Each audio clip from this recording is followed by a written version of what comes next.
2027 թվականի հունվարի 1-ից Հայաստանում ուժի մեջ են մտնելու պլաստիկե և պոլիէթիլենային արտադրատեսակների նկատմամբ կիրառվելիք նոր սահմանափակումները։ Սպասվող շրջակա միջավայրի պահպանությանը միտված փոփոխությունները արտադրողների և գործարար համայնքի մի հատվածի մոտ ժամկետներին հարմարվելու, ներդրումների, արտադրական գործընթացների և հնարավոր տնտեսական հետևանքների վերաբերյալ հարցեր են առաջացնում։ Մեր տեսակետը նա է, որ գնալ աշճանական, ոչ թե միանգամից ասենք, թե կտրուկ կրճատումներ անել, այլ դա գնալ փուլերով, ասենք, թե առաջի էտապ թող լինի, ասենք, ենթադրենք այդ մեկ անգամյա օգտագործման տանակ, պատարակավ, բաժակ, այս կարգի բաները, որոնք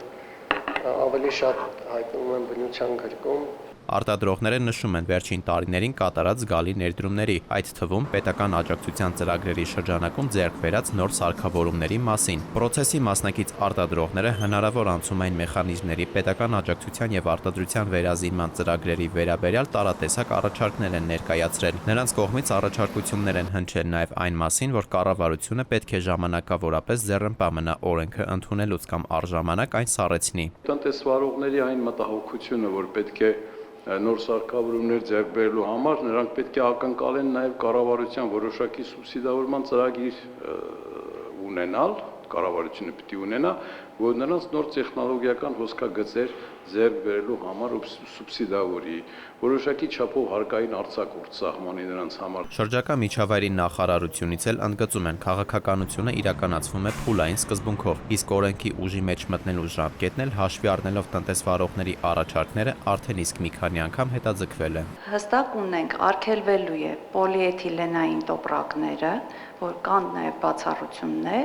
եւ արգելվելու է մեկանգամյա օգտագործման սպասքը։ Նախարարությունից նաև հավելում են, որ օրենքի կիրարկմանը զուգահեռ շարունակվում են նաև իրազեկման աշխատանքները, ներգրավելով առևտրային ցանցերին, արտադրողներին եւ մյուս շահագրգիռ կողմերին։ Մենք նաև քաղաքացիներին ինքներս տրամադրում ենք այլընտրանքային տոպրակներ եւ շատ մեծածավալ քանակի դրանք բաժանվել են քաղաքացիներին սուպերմարկետներում, բոլոր միջոցառումների ժամանակ, ուղղակի փողոցում ակցիաներ ենք իրականացրել, բաժանել ենք, մեզ իրազեկումներով միացել են մեր միջազգային գործընկերները։ Մինչև 2027 թվականի հունվարի 1-ը տնտեսվարողները դեռ ժամանակ ունեն նախապատրաստվելու նոր կարգավորումներին։ Դավիթ Թադևոսյան, ժամը լրատվական։